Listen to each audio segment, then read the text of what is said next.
नमस्कार दोस्तों, स्वागत है आपका आपके अपने स्टडी चैनल पे। तो आजकल जो सबसे बड़ा मुद्दा है वो है बेरोज़गारी का। तो जुल्म इतना बुरा नहीं जितनी बुरी खामोशी है, बोलना सीखो वरना पीढ़ियाँ गूंगी हो जाएंगी।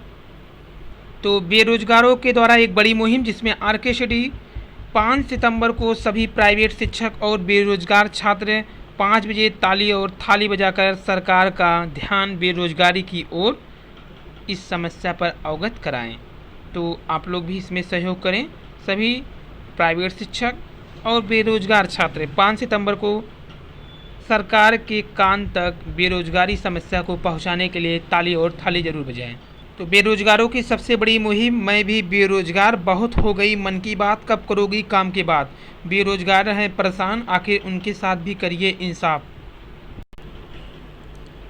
विभाग से वैकेंसी निकालती है और बेरोजगारों से अपनी झोली भर लेती है। जैसा कि रेलवे तो लगभग 2 साल होने जा रहे हैं, 69,000 शिक्षक भर्ती को अभी तक ज्वाइनिंग का कोई अता पता नहीं है। एसएससी समय से एग्ज़ाम रिजल्ट और ज्वाइनिंग कुछ नहीं है। लगभग हर परीक्षा में केस ही है।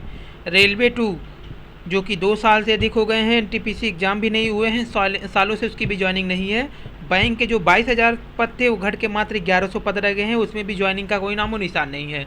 यूपीएससी में तो हिंदी मीडियम वालों का तो ऐसा है जैसे डायनासोर विलुप्त हो गए, बिल्कुल उस तरह से। और रीजनल भाषा वाले के साथ इतनी दिक्कतें हैं कि सिर्फ अंग्रेजी का ही बोलबाला है। और लेखपाल भर्ती जो कि 2017 के चुनाव से पहले आ रहे थे, अभी भी चलते चलते पैसेंजर ट्रेन की तरह हो गई है, जिसका कोई भी स्टेशन पर रुकने का नाम ही नहीं है कि कब तक पहुंचेगी। असिस्टेंट प्रोफेसर 4 साल से प्रोसेस में लगा है, लेकिन उसका भी कोई प्रोसेस कंप्लीट नहीं है। 1 अक्टूबर को लोअर पीसीएस का प्री दिया था, अभी तक मेंस की कोई उम्मीद ही नहीं है। तो ये है बेरोजगारी का मुद्दा, जहाँ पर हाल ये है कि कोई भी वैकेंसी ना तो पूरा हो पा रही है और ना कोई ध्यान दिया जा रहा है गवर्नमेंट के द्वारा। याद रहे, पलटे हुए अंगूठे सत्ता भी पलट सकते हैं। अभी नहीं तो कभी नहीं, जागो युवा, अपने अधिकारों के लिए लड़ो। मानसिक प्रताड़ना झेलते झेलते परेशान हूँ मैं। हाँ, मैं भी बेरोजगार हूँ मैं। इस मुहिम को काफ़ी समर्थन भी मिल रहा है लोगों का और काफ़ी ज़्यादा ट्विटर पे भी ट्रेड कर रहा है। हताश, निराश, बेबस। 69,000 शिक्षक भर्ती, रेलवे भर्ती, एसएससी और एलटी ग्रेड में सब कुछ कंप्लीट है, लेकिन ज्वाइनिंग का अभी कोई भी निर्देश ही नहीं है। तो छात्रों के हित के लिए छात्र एकता जिंदाबाद। विद्यार्थी हूँ अंधभक्त नहीं, मेहनती हूँ कमबख्त नहीं, न अंधभक्त, न चमचागिरी, न परिवारवाद, हमें चाहिए सिर्फ रोजगार। और 69,000 शिक्षक भर्ती में हाल ही है रजिस्ट्रेशन जो हुई थी वो 20 दिसंबर 2018 को हो गया था। परीक्षा भी करा दी गई थी महीना भर के अंदर, यानी तैयारी का समय भी नहीं दिया था। 2019 6 जनवरी, उत्तरमाला भी जारी कर दिया था 8 जनवरी को। लेकिन अब देखिए क्या होता है, हाईकोर्ट में सरकार द्वारा सैकड़ों केसों की लचर पैरवी होती है और भर्ती को रोकना जारी रखते हैं। फरवरी 2019 से मई 2020 तक संशोधित उत्तरमाला जारी होती है और 9 मई 2020 को संशोधित उत्तरमाला आने के बाद पीएनपी की मनमर्जी चलती रहती है। पीएनपी न तो कोई क्वेश्चन पे आपत्ति दर्ज किया हुआ लेता है, न तो कोई आंसर की ही चेंज करता है। अभ्यर्थियों को जिला आवंटन भी हो जाती है 31 मई तक, काउंसलिंग भी हो गई 3 से 6 डेट, लेकिन नए कोर्ट केस के कारण अब काउंसलिंग रुकी हुई है। सुप्रीम कोर्ट में सैकड़ों अपील की सुनवाई के बाद आदेश रिजर्व है 24 जुलाई। अभी तक आर्डर की प्रतीक्षा जारी भी नहीं हुई है, सूची सेव रखा गया है, इंतज़ार जारी है। वहीं सरकार कह रही है कि आत्मनिर्भर बनने के लिए खिलौना बनाएं, लेकिन समझ नहीं आ रहा खिलौना क्या बनाया जाए, क्योंकि सरकार अगर कोई कारखाना लगा देती किसी जगह पे ताकि कुछ सामान उपलब्ध करा दे तो उसमें ज्वाइनिंग करा करके लोग खिलौना भी बना सके। अब खिलौना क्या कोई घर बैठ के बनाएगा जब कोई सामान नहीं रहेगा।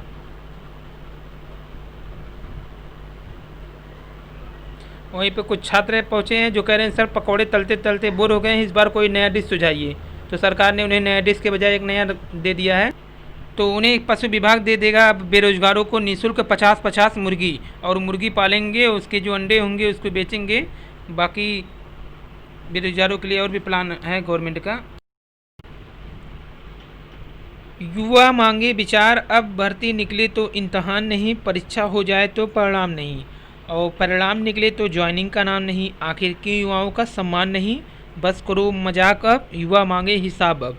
बात करो, संवाद करो, दो हमारे प्रश्नों का जवाब। क्यों हर भर्ती पंचवर्षीय योजना है?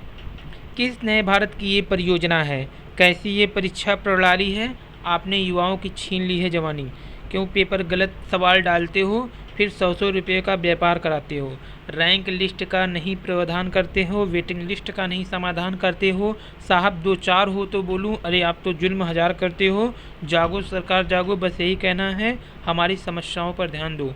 1 वर्ष के भीतर पूरी प्रक्रिया हो, रेह नहीं बस नौकरियां हो। युवाओं से भी कुछ कहना है, अब और नहीं सहना है। बुलंद अपनी आवाज़ करो, आज कुछ ऐसा हुंकार भरो, आ जाए चाहे सैलाब, अब रुकना नहीं झुकना नहीं, अपने हक का करना है हिसाब।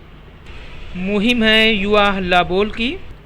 वहीं याचियों को ओएमआर सीट उपलब्ध कराने का निर्देश है। ग्राम विकास अधिकारी भर्ती परीक्षा 2016 में कोर्ट की सख्ती। अधिक अंक वालों का चयन न करने पर सरकार से जवाब तलब कर लिया है कोर्ट ने। चयन प्रक्रिया के खिलाफ याचिका पर आयोग से भी जवाब तलब किया गया है। तो इलाहाबाद हाईकोर्ट ने ग्राम विकास अधिकारी भर्ती परीक्षा 2016 के अभ्यर्थियों की ओएमआर सीट उपलब्ध कराने का निर्देश दिया। परीक्षा में कई अभ्यर्थियों के सही उत्तर होने के बाद भी नंबर न देने और कम गुणांक वालों का चयन कर लेने, जबकि ज़्यादा नंबर वालों को नहीं चयन करने से मामला उलझा हुआ है। और शिक्षा विभाग में 1000 से अधिक बाबुओं की भर्ती होगी जल्द। बेसिक व माध्यमिक शिक्षा विभाग में 1000 से ज़्यादा बाबुओं के रिक्त पदों पर जल्द भर्ती की जाएगी। उप मुख्यमंत्री डॉक्टर दिनेश शर्मा ने बताया कि अधीनस्थ सेवा चयन आयोग को इस संबंध में जल्द प्रस्ताव भेजा जाएगा। बेसिक और माध्यमिक शिक्षा विभाग में लंबे समय से एक जगह पर जमे बाबुओं के तबादले के लिए मुख्यमंत्री योगी आदित्यनाथ से मंजूरी मांगी गई है। निदेशालय से ब्लॉक स्तर तक के दफ्तरों में रिक्त पदों के कारण शिक्षकों के अवकाश, पेंशन, पीएफ सहित कई अन्य कार्य समय पर नहीं हो रहे हैं। नई भर्ती के लिए सभी मंडलों से रिक्त पदों का प्रस्ताव मांगा गया है। शिक्षा महानिदेशक विजय किरण आनंद ने बताया कि वर्तमान में सभी बीएससी और खंड शिक्षा अधिकारी कार्यालय में समग्र शिक्षा कार्यक्रम तहत संविदा, कोऑर्डिनेट, कंप्यूटर ऑपरेटर, अकाउंट और सैलरी कर्मचारी उपलब्ध कराए गए हैं।